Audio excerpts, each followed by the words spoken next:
बच्चों, आज मैं फिर बायो की क्लास में आपका वेलकम कर रहा हूँ। आपको पता है कि हम चैप्टर 10 कर रहे हैं, that is microbes in human welfare, है ना। मैंने आपको बेटा सीवेज ट्रीटमेंट भी करवा दी, बायोगैस प्लांट भी करवा दिया। कल एक बहुत इंपॉर्टेंट क्वेश्चन करवाया था, वो मैंने आपको करवाया था bio fertiliser and bio pesticide. तो आज हमारे पास फिर से यही क्वेश्चन है, तो आइए इसको फिर से समझते हैं। Discuss biological method for the control of insect pest. देखो बेटा, हमारे पास दोनों मेथड हैं जिससे हम कंट्रोल कर सकते हैं पेस्ट को।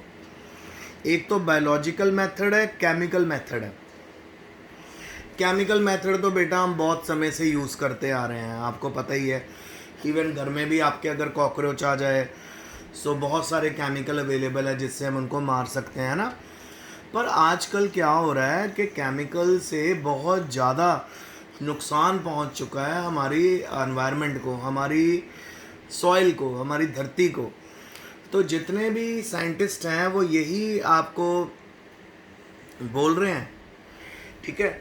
उनकी वो इसी बात पे स्ट्रेस दे रहे हैं कि हम बायोलॉजिकल मेथड का इस्तेमाल करें, क्योंकि अगर हम बायोलॉजिकल मेथड का इस्तेमाल करेंगे तो क्या होगा कि हमारी एनवायरनमेंट को हार्म होना ख़त्म हो जाए, मुश्किल इम्पॉसिबल हो जाएगा, और हमारी फसलों को भी कोई प्रॉब्लम नहीं होगी और हमारी हेल्थ भी बची रहेगी। अभी रिसेंटली मैं न्यूज़ पढ़ रहा था कि 2050 तक इंडिया में पता नहीं कितना पार्ट जो है ना बेटा वो डेजर्ट में कन्वर्ट होने वाला है। 2050 यानी आज से 30 साल बाद।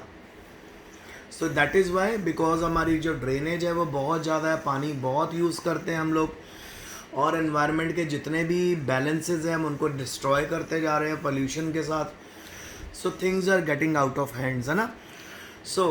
और भी मेरे पास एक बड़ी अच्छी बात है आपको बताने की, तो वो मैं बस आपको भी लेक्चर के बीच में ही जब हम उस पॉइंट पे पहुंचेंगे तो बताऊंगा। तो बेटा, बायोलॉजिकल मेथड्स को इसलिए अच्छा माना जाने लग गया, इसलिए कंसिडर किया जाने लग गया क्योंकि इनसे पोल्यूशन बिल्कुल नहीं होता, क्योंकि ये 100% ऑर्गेनिक होते हैं, 100% बायोडिग्रेडेबल होते हैं, और इनका जो वेस्ट होता है वो वेस्ट दोबारा से कंज्यूम भी किया जा सकता है। जबकि अगर हम केमिकल फर्टिलाइज़र्स को यूज़ करें, केमिकल इंसेक्टिसाइड्स को यूज़ करें, तो क्या प्रॉब्लम होने वाली है कि वो वेस्ट रिसाइकल नहीं हो पाता, वो हमारी एनवायरनमेंट में इकट्ठा होता जा रहा है, जिसके करके बहुत सारी बीमारियां हम लोगों में आने लग गई हैं। अगर आप वहाँ चले जाओ बेटा, फरीदकोट वाली साइड पे चले जाओ बेल्ट में, तो फरीदकोट की जो बेल्ट है वहाँ पे बहुत खेत हैं। वैसे तो पूरे पंजाब में खेती मेन जो फार्मिंग है वो मेन बिजनेस है। तो वहाँ पे फरीदकोट में मैं आपके लिए इसलिए बात कर रहा हूँ कि इतना ज़्यादा वहाँ पे बेटा फर्टिलाइज़र का यूज़ हुआ है कि वहाँ का जो अंडरग्राउंड वाटर है वो बहुत पोल्यूटेड हो चुका है। तो उसके पोल्यूटेड होने से साइड इफ़ेक्ट के आने लग गए कि वहाँ पे कितने लोग हैं बेटा, कितने ढेर सारी पॉपुलेशन है जिसको कैंसर होने लग गया, अलग अलग तरह का कैंसर। साइंटिस्ट ने वहाँ पे जाके सर्वे करा, उन्होंने फाइंड आउट करा कि भी क्यों यहाँ के लोगों को कैंसर जैसी बीमारी हो रही है। तो उन्होंने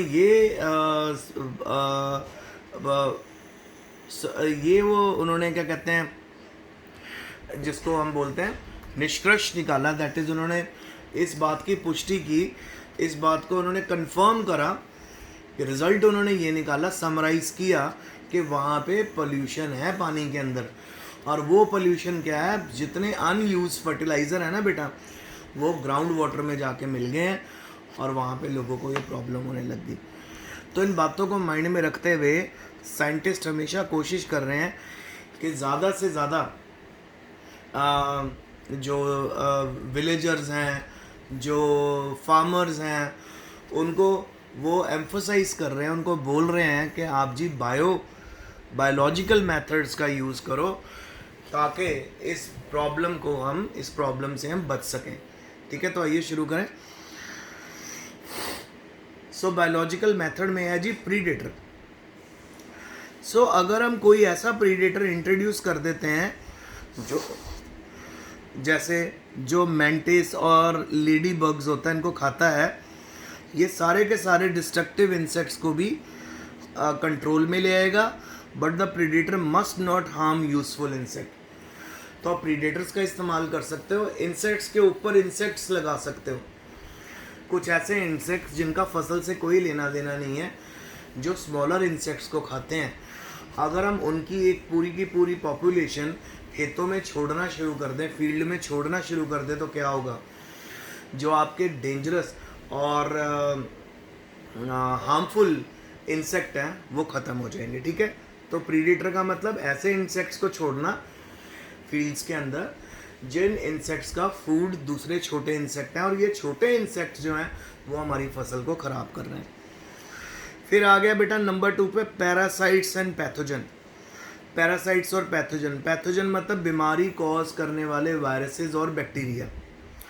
पैरासाइट मतलब वो ऑर्गेनिज्म जो किसी दूसरे ऑर्गेनिज्म के ऊपर लिव करते हैं। हाँ, यहाँ पे उनकी सिर्फ कोई एसोसिएशन नहीं होती, उनसे ये होस्ट की तरह काम करते हैं। जिस गेस्ट के ऊपर जाते हैं ये गेस्ट को कोई फ़ायदा नहीं होता, हाँ गेस्ट किल ज़रूर हो जाता है। तो देखिए पैरासाइट्स और पैथोजन को अगर हम इंट्रोड्यूस कर देंगे प्लांट में, तो वहाँ पे जितने भी पेस्ट हैं उनको भी हम कंट्रोल कर सकते हैं और पेस्ट की पॉपुलेशन ख़त्म की जा सकती है। जैसे फॉर एग्जांपल बैसिलस थुरिनजेनेसिस, ये एक तरह का बैक्टीरियम है। ये कैबेज के अंदर जो एक इंसेक्ट होता है, कैबेज हुपर, ठीक है, एक कैबेज हुपर नाम का इंसेक्ट होता है, उसको कंट्रोल करने में मदद करता है। फिर इसी तरह बेटा एंटोमोप्थोरा इग्नोबिलिस, ये भी एक तरह की फंगस है। ये ग्रीन पीच एफिड्स को कंट्रोल करती है, जो पोटैटो के अंदर क्या करते हैं, बीमारी कॉज करते हैं। तो पैरासाइट और पैथोजन यानी हमने इस तरह के पैरासाइट्स को इंट्रोड्यूस कर देना है, पैथोजन्स को इंट्रोड्यूस कर देना, वायरसेस या बैक्टीरिया को, जो डिजीज़ कॉज करेंगे पेस्ट में तो डिजीज डेथ हो जाएगी, और जो पेस्ट को खा जाएंगे तो भी पेस्ट कंट्रोल हो जाएगा। और लास्ट अब थर्ड नंबर पे बेटा स्टरलाइजेशन टेक्निक। इस टेक्निक में उसी इंसेक्ट को यूज़ किया जाता है जो इंसेक्ट हमें हार्म पहुंचा रहा है, हमारी फसलों को हार्म पहुंचा रहा है, उसके मेल्स को स्टराइल कर दिया जाता है। और स्टराइल करने के बाद जब उनका लार्ज अमाउंट भेजा जाता है, तो जब वो फीमेल से रिप्रोड्यूस करता है तो अंडे नहीं बनते, एग्स नहीं बनते, क्योंकि मेल अपना जो मेल गैमीट्स नहीं प्रोड्यूस करता, और फाइनली वो पॉपुलेशन कम हो जाती है। सो जी स्क्रू वॉर्म हो गए, मेजर पेस्ट है, इनको कंट्रोल करते हैं। स्टराइल मेल इंसेक्ट्स को मीटिंग के टाइम हम इंट्रोड्यूस करते हैं। तो यहाँ पे बेटा मैं आपको वो बात बताना चाहता हूँ जो आज ही मैंने न्यूज़पेपर में पढ़ी। बेटा सिंगापुर में बहुत ज़्यादा नंबर बढ़ गया था जी डेंगू के पेशेंट्स का, और डेंगू बहुत बुरी तरह से बढ़ रहा था सिंगापुर में। तो क्या किया उन्होंने स्पेशल लैब्स बनाई, और उन लैब्स के अंदर उन्होंने सिलेक्टिव मॉस्कीटोज़ को सिलेक्ट करना शुरू कर दिया। उन मॉस्कीटोज़ को सिलेक्ट करा, ठीक है, जो स्टराइल है, और वहाँ पे एक पर्टिकुलर केमिकल देके मेल मॉस्कीटोज़ को उन्होंने कम्प्लीटली स्टराइल कर दिया। ओके, अब मेल मॉस्कीटो स्टराइल हो गए हैं। अब उन्होंने गन्स की मदद से इन सभी मॉस्कीटोज़ को खेतों में या पूरे अपने शहर के अंदर, सिटी के अंदर रिलीज़ कर दिया। देखो कितना अच्छा मेथड किया उन्होंने। तो लैब में पहले स्टराइल मेल्स बनाए मॉस्कीटोज़, उनका लार्ज नंबर पूरे के पूरे शहर में, सिटी में फैला दिया। अब फाइनली इन मॉस्कीटोज़ ने क्या करना है, रिप्रोड्यूस करना है फीमेल मॉस्कीटोज़ के साथ। पर बेटा अब इनके अंदर क्या करोगे, आपके बच्चे ही नहीं पैदा होंगे। तो धीरे धीरे वहाँ पे डेंगू बिल्कुल कंट्रोल हो गया। तो डेंगू उन्होंने कैसे कंट्रोल करा, मेल मॉस्कीटोज़ रिलीज़ कर दिए एनवायरनमेंट में, ठीक है, और उसके बाद मेल मॉस्कीटोज़ ने मीटिंग की फीमेल मॉस्कीटोज़ के साथ, और रिज़ल्ट कुछ नहीं आया। और इनकी एज भी छोटी होती है, आपको पता है। तो साथ ही मेल मॉस्कीटोज़ की भी डेथ होगी और फीमेल मॉस्कीटोज़ की भी डेथ होगी विदाउट प्रोड्यूसिंग ऑफस्प्रिंग, और डेंगू कंट्रोल होने लग गया। तो है ना अच्छा मेथड। फिर अगला आ गया जी इंसेक्ट हार्मोन। ये तो मैंने आपको बताया थी कि आफ्टर एक्सटेंसिव रिसर्च डिकेड्स के बाद आपको बहुत ज़्यादा कंट्रोल को पेस्ट को कंट्रोल करने की टेक्निक्स आ गई हैं। इसमें दो तरह के हार्मोन्स हैं, इंसेक्ट हार्मोन, जिनको हम फेरोमोन्स बोलते हैं और जुवेनाइल हार्मोन बोलते हैं। फेरोमोन्स जो होते हैं वो मेजर मीन्स है जिसके साथ इंसेक्ट आपस में कम्युनिकेट करते हैं, और ये एक स्पेसिफिक और स्पेशल टाइप के केमिकल्स होते हैं। इनको फीमेल सिक्रीट करती है और इसको मेल जो होते हैं वो मेल के जो एंटीना होते हैं वो उसको डिटेक्ट करते हैं और वो फीमेल के पास जाके उसको मेट करते हैं और बेबीज प्रोड्यूस करते हैं, एग प्रोड्यूस करते हैं। अच्छा, अब हम क्या करते हैं, सिंथेटिक फेरोमोन्स को यूज़ करते हैं और दो अप्रोचेस के साथ इनका काम होता है। ये देखें, सबसे पहले फेरोमोन ट्रैप्स, ये तो मैंने कल भी आपको बताया था। Pheromone traps are coated with sticky substance and pheromones are placed at different places in field.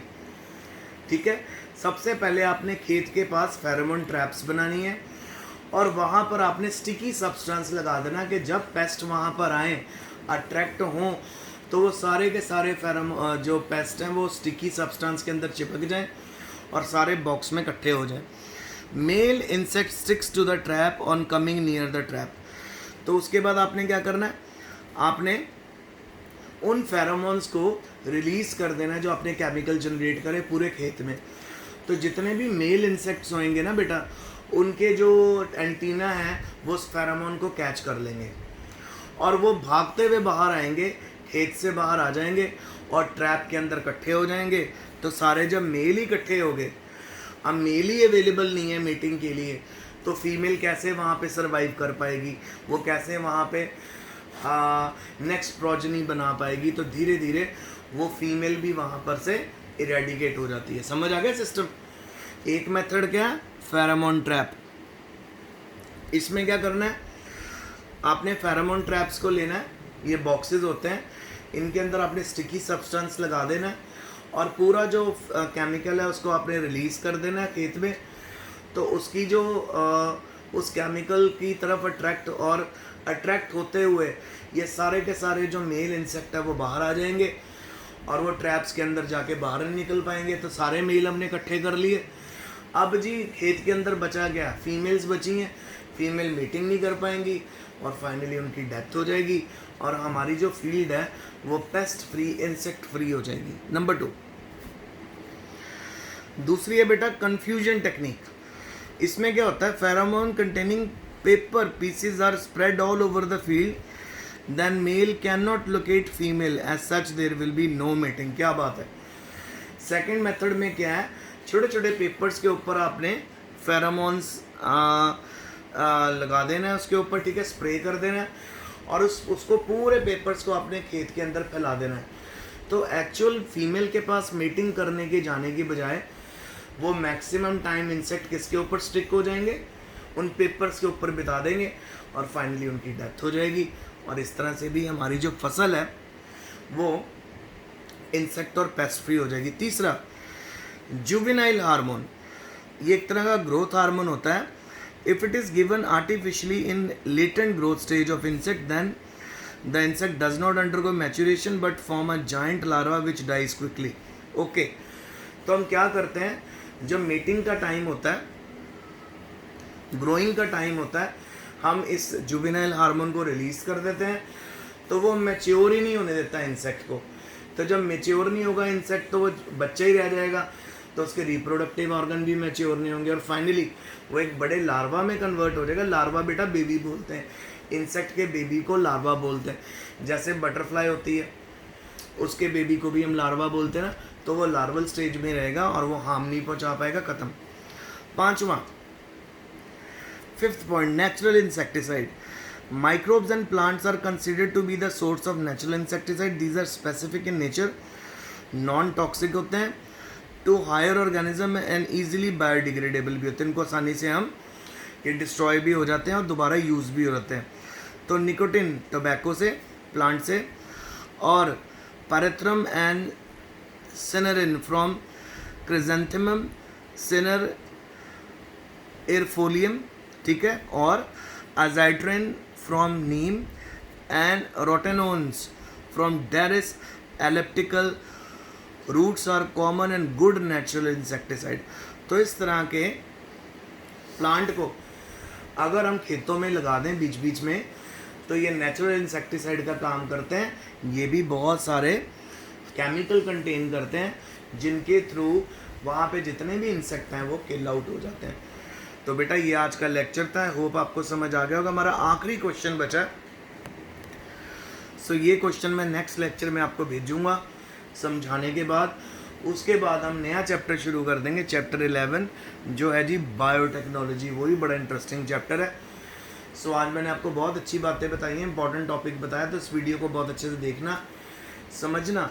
उसके बाद बेटा इसको कॉपी में लिखना शुरू करना। तो आज का लेक्चर यहीं तक। Stay home, stay safe and best of luck and study hard. किसी भी तरह की प्रॉब्लम है तो आप मुझे फ़ोन कर सकते हो, व्हाट्सएप कर सकते हो। I am always available.